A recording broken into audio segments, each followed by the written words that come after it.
Assalamualaikum warahmatullahi wabarakatuh. Alhamdulillah, wassalatu wassalamu ala rasulillah. Segala puji dan puja kehadirat Allah subhanahu wa ta'ala, juga salawat dan taslim kepada Nabi besar Muhammad sallallahu alaihi wa ala alihi wa sahbihi wasallam. Baik, selanjutnya subjudul terakhir yang kita bahas pada siang ini adalah istri bekerja. Salah satu problem di sebagian rumah tangga ialah perselisihan karena pekerjaan istri. Ia ingin bekerja tapi suami tak mengizinkannya. Bisa jadi suami melakukannya karena tidak suka istrinya bekerja dan ia menginginkan istrinya merawat anak-anaknya dan menyiapkan untuknya berbagai faktor kenyamanannya. Sementara istri bersikeras ingin bekerja karena ia sudah bersusah payah untuk mendapatkan ijazah-ijazah akademik. Lalu bagaimana mungkin studi ini disia-siakan begitu saja? Apapun keadaannya, keluarnya istri untuk bekerja harus mendapat persetujuan suami. Kecuali bila sudah disyaratkan terlebih dahulu dalam akad nikah atau sebelum akad nikah. Namun bila ia mencari pahala dan bersabar, itu lebih baik. Barang sampai meninggalkan suatu karena Allah, maka Allah akan menggantinya dengan yang lebih baik. Hendaklah ia berusaha meyakinkan suaminya jika dia memang ingin bekerja. Sampai sini dulu kita jelaskan. Pertanyaan sederhana, bolehkah istri bekerja dalam Islam? Jawabannya boleh. Jawabannya boleh, bukan tidak boleh. Tapi ada syarat-syaratnya dan syaratnya harus terpenuhi. Yang pertama, izin suaminya. Suaminya ridho, izinkan, udah terbuka satu pintu. Yang kedua, pekerjaannya halal. Ya. Dia tidak terjadi kemaksiatan di tempat kerjanya. Yang ketiga, tidak terbengkalai kewajibannya. Ya. Walaupun suaminya izinkan, dia tidak boleh bengkalikan kebutuhan dasar suami, kebutuhan dasar anak-anak. Jangan karena dia bekerja, dia jadi wanita karir, akhirnya dia lupakan semuanya.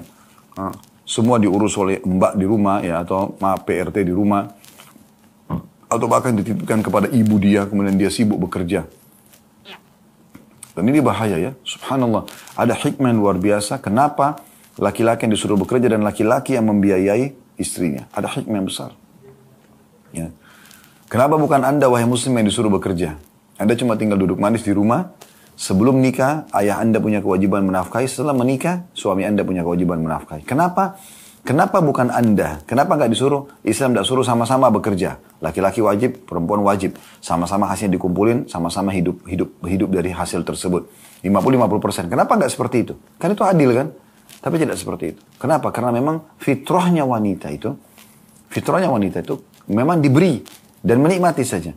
Kapan dia yang bekerja, udah beda kasusnya. Tidak bisa dia seperti kaum laki-laki. Saya kasih contoh, ada seseorang ikhwah mengeluh dengan saya. Selepas sholat di dekat kantor, dia datang. Lalu dia mengatakan, Ustaz, saya ingin bicara. Saya lihat matanya berkaca-kaca orang ini. Baik, saya bilang silahkan. Kami meminggir di dekat dinding masjid di bagian depan. Sehingga tidak ada orang, cuma kami berdua. Lalu dia ceritakan. Dia bilang, Ustaz, dulu ini saya sudah berumah tangga. Sudah punya anak 2 berumah tangga. Dan bahagia sekali rumah tangga kami. Alhamdulillah. Pada saat itu, dan istri saya fokus untuk urus saya sama anak-anak dan rumah.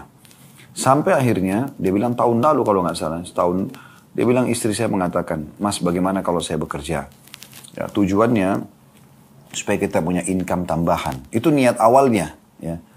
Dan akhirnya nanti kita bisa perbaikin ekonomi kita. Kita bisa cicil rumah, bisa kendaraan. Anak-anak juga uang sekolahnya nanti ke depannya bisa lebih tertanggulangi. Maksudnya dia ingin bekerja, hasilnya digabungin gitu sama-sama. Niatnya awalnya baik.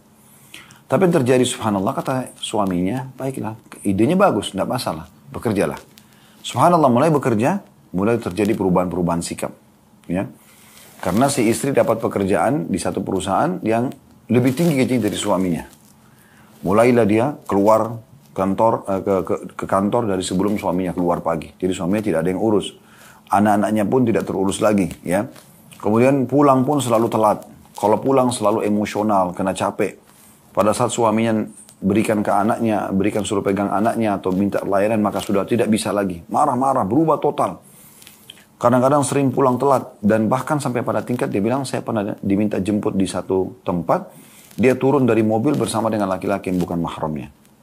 Dan akhirnya saya ingatkan, setiap kali diingatkan, dia sudah inilah saya. Jawabannya begitu, inilah saya.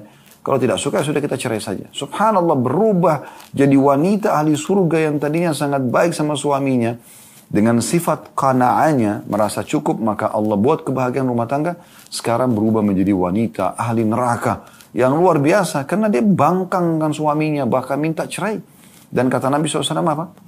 Wanita manapun yang minta cerai kepada suaminya tanpa udzur syar'i. Tidak ada udzurnya wanita ini.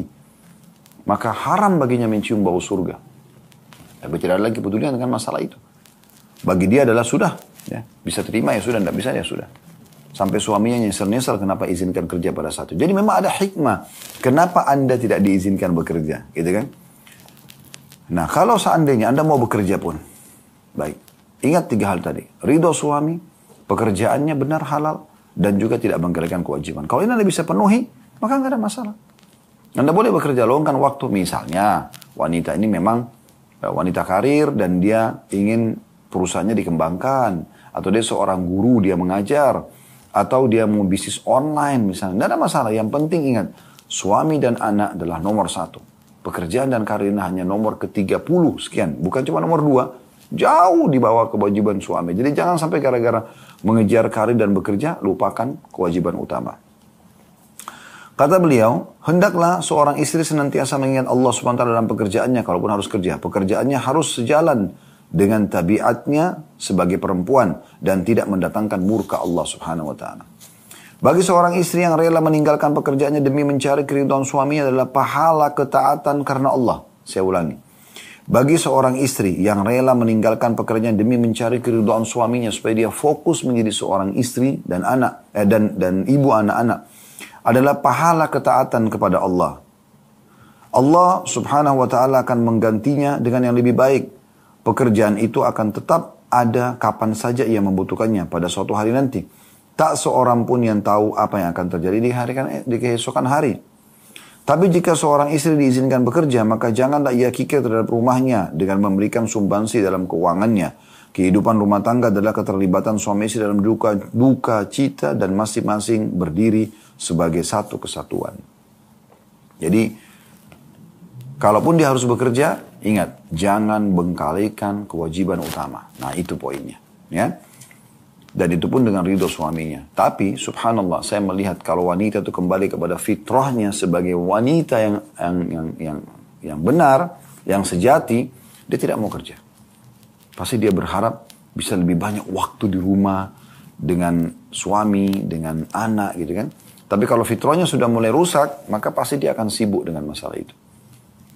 Tapi sekali lagi, bukan tidak boleh. Boleh nggak saya bisnis? Boleh nggak saya ini? Boleh, silahkan. Tapi ingat, ridho suami, pekerjaannya halal, dan jangan bengkalikan kewajiban. Jadi bukan aib. Seorang istri lagi bekerja, terus kemudian dia tetap pantau anaknya misalnya. Dia telepon, dia tanya, sudah makan nak? Sudah belajar? Sudah ini dan itu? Kemudian pada saat suaminya, dia telepon, mas saya lagi masih di sini, mas butuh saya nggak? Terus saja dia coba penuhi kebutuhan tersebut, maka insya Allah itu ya, masih masuk dalam kategori yang dibolehkan. Karena dasar hukumnya adalah boleh.